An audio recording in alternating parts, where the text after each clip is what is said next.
It's a foggy, soggy, early Saturday morning. I'm going to go to work on this car.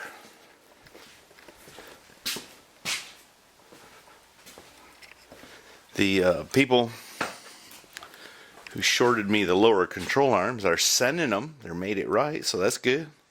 So I might be able to get this front end put together today. I'm not driving myself crazy cleaning and painting on this car. We're gonna put her together. It's pretty decent already. We might touch up some stuff and whatnot, but we got a steering box to put in it, which means I got to modify or change the steering column and a whole bunch of stuff. So lots to do. So I was just cleaning the workbench off here. You know I do that sometimes. And I was getting ready to put away Grandpa's carb. Not my grandpa, her grandpa. But he's still cool. And I was looking here, pulled this hose off. Look, I got a new fitting for an air tool or something like that. It's the right one. Alright, I got this new CPP steering box, power steering box.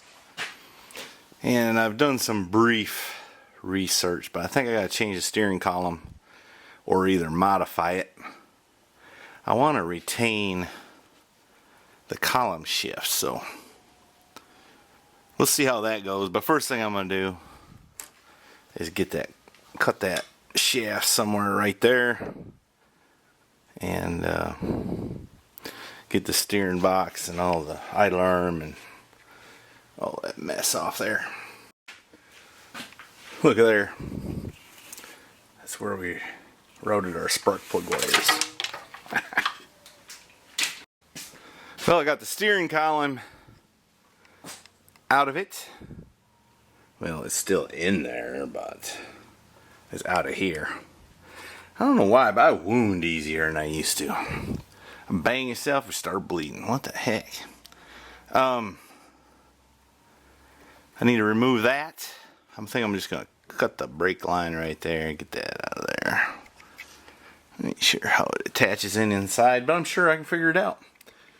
I've got a new booster and master cylinder for it.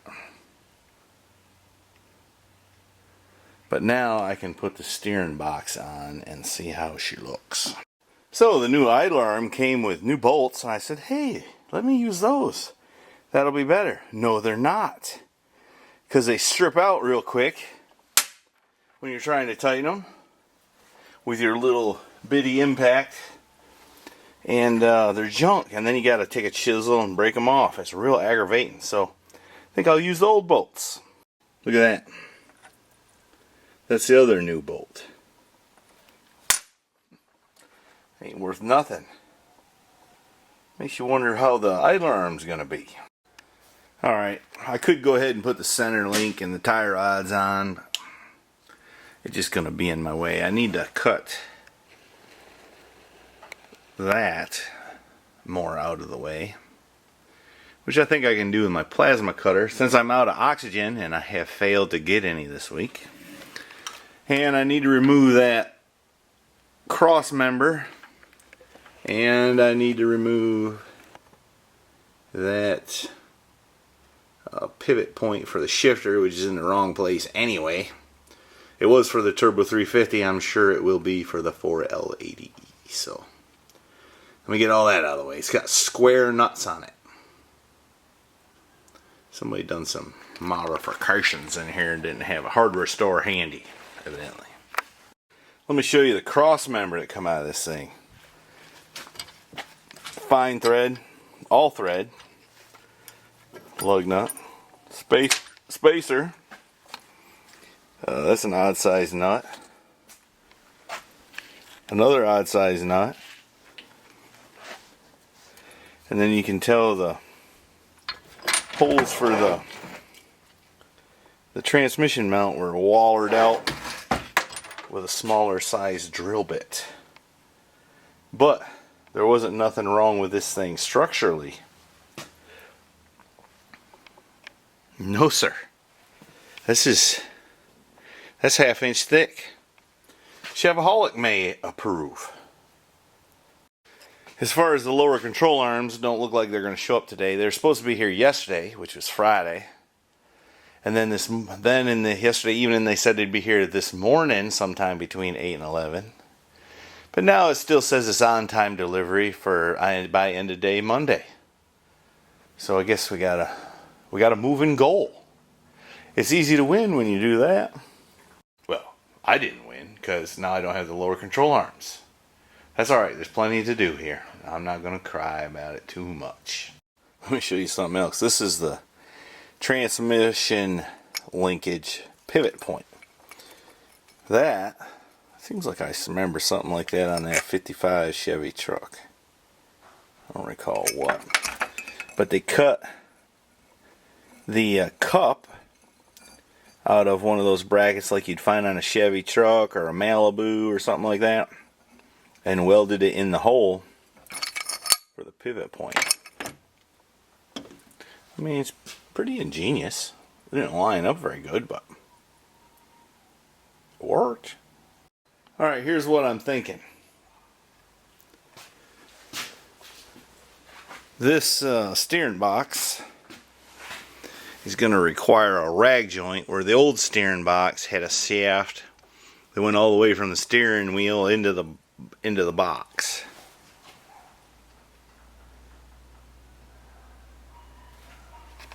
The hole don't look real centered there, does it?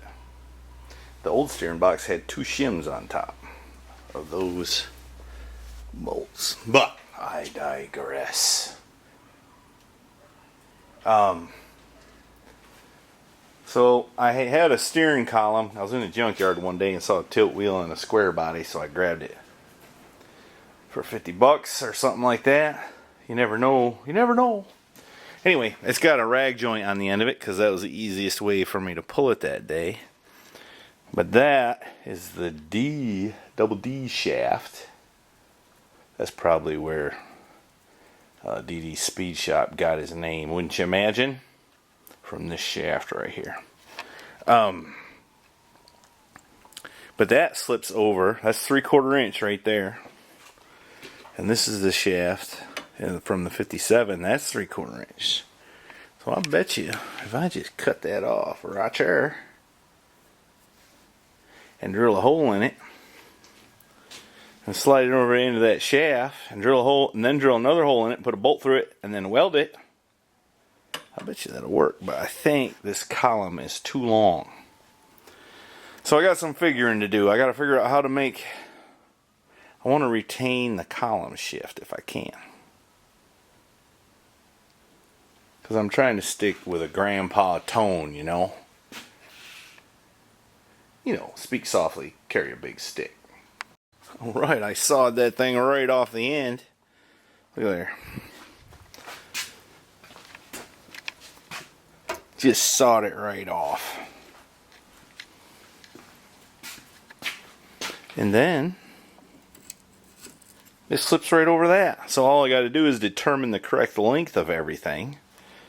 And probably a couple other things. And see if I can make this work. I bet you I'm going to have to bend it and extend it. I bet you. But let me go to ciphering, as they say. Well, they fooled me. They shipped it today anyway, so that's good. I'm going to stop fooling with the steering column at the moment. I'm going to set it to the side, and I'm going to put this front end together. That's what I've been itching to do anyways. I need to get the new springs, shocks, disc brakes on it. For one thing, I need to make it heavy on the front again. It's a little heavy in the back, light in the front. There, don't that look better? Lower control arm, spring, upper control arm. I even got new shocks. Alright, I better tighten these bolts up. Look there, it's got the little thing for sway bar too. That's another thing I'm going to do, put a sway bar on it. You know, got to keep mama safe. And if it's fun for me to drive while I'm doing it, hey, Can't help that. I was going to use the GoPro on this side after I figured it out, you know. But I forgot. So I guess I'm just going to have to explain. So what I did was I used longer bolts right here to space the lower control arm down.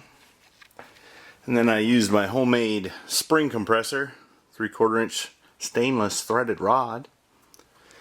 Make sure you use 2 washers right there. Makes it a whole lot easier instead of that nut binding. It slips on the washers, oil between the washers. And then just tighten it up until everything goes together. Pretty easy.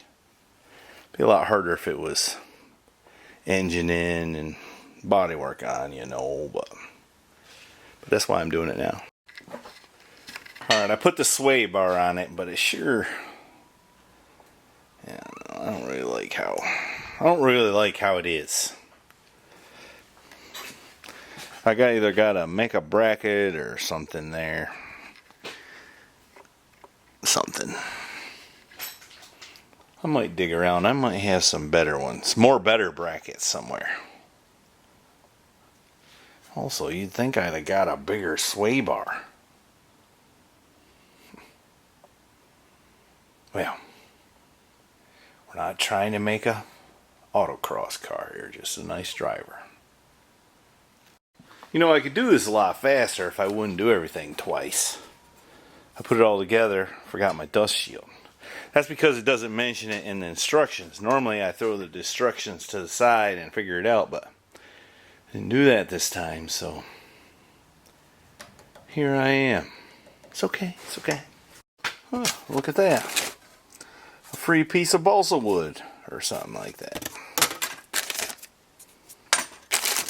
Alright, I gotta pack the bearings and put the rotors on now. I'm going to use my bearing packer and not the old in my hand method. Because, well, I just feel like doing it that way. That's why. See how slick that works? It just squirts it right through there. Kind of messy, but don't take as long as mashing it with your hand. And now I'm going to put the seal in. I'm going to use this seal driver right here. You know how I know what that is?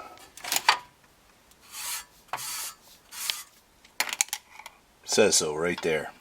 Coming along nicely, eh? Gonna have to relocate that bracket for the brake hose up here somewhere, because that's where that wants to be. Got the caliper on this side.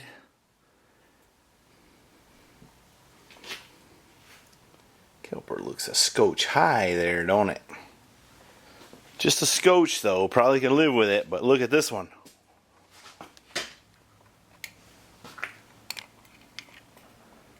Pads off the rotor.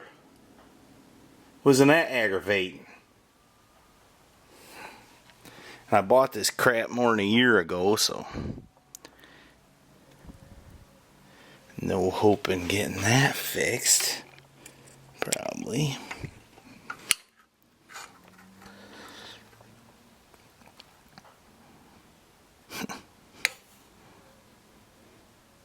Oh, there's my problem. Look at there. Have no fear. I just screwed up and missed the hole. Well, let's fix it. Alright. I ain't no Einstein, am I? Alright. Got the bolt through the hole correctly now. And everything looks much more better. So, I'm happy with that. Getting pretty windy out there. But it's about 5:30 and my belly's starting to grumble. And as big as it is, that's kind of loud. I'm hungry. I prepared, got my caliper back on, got the hoses. I'm going to need to take the air chisel, break them off, and put them over here or something like that. But I think I'm going to do like Rat Rod Bob and take the rest of the day off with pay. So, I'm going to ring the bell. Thanks for watching, y'all. Don't forget to go to MrHeavyChevy.com where you can buy some cool stuff. Too late for Christmas now, but it's okay. But at the least, hit the like button, would you please? It helps me pay for some of this stuff. Some of y'all paid for some of this stuff. I appreciate it. Thanks for watching. Bye now.